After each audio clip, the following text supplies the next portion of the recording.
Benvenuti, vi apro le porte di Villa Valonte. Questa era una villa veneta del fine 600 del nobile veneziano Paolo Mazzi.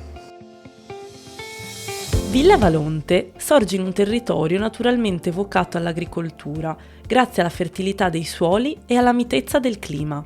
Pianeggiante e ricco di acque di risorgiva, come conferma il toponimo, Fontanelle è da secoli un rilevante crocevia di scambio commerciale e culturale, favorito da vie di comunicazione, come la Strada dei Sali, frequentata già in epoca preromana. Il nobile veneziano, non avendo eredi, ha lasciato tutto in eredità alla scuola grande di San Rocco di Venezia.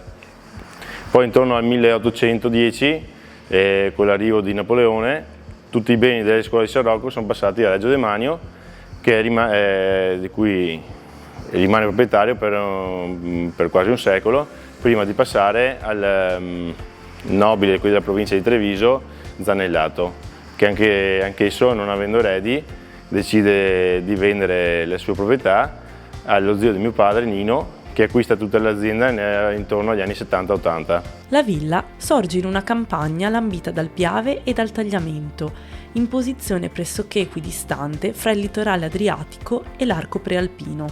Ci troviamo all'interno della nostra cantina, che all'epoca era la parte del magazzino dove veniva stoccato tutti quanti i beni e cereali eccetera dell'azienda.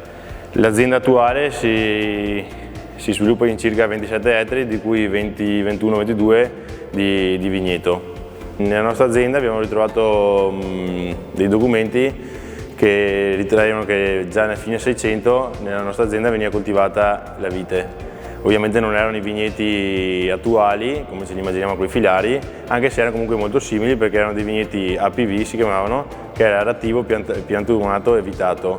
Praticamente nello stesso appezzamento venivano coltivati dei filari di vite molto larghi, dove all'interno venivano coltivate anche cereali e altre colture. L'edificio principale, estremamente lineare nella sua semplicità architettonica, è sormontato dal classico timpano triangolare, munito di apertura centrale, che sovrasta due ordini di finestre rettangolari. Attorno alla villa e alle pertinenze agricole si sviluppa un parco di quasi 1 ettaro d'estensione, impreziosito da alberi monumentali al confine con il vigneto, espressione di una tradizione agronomica risalente al 600.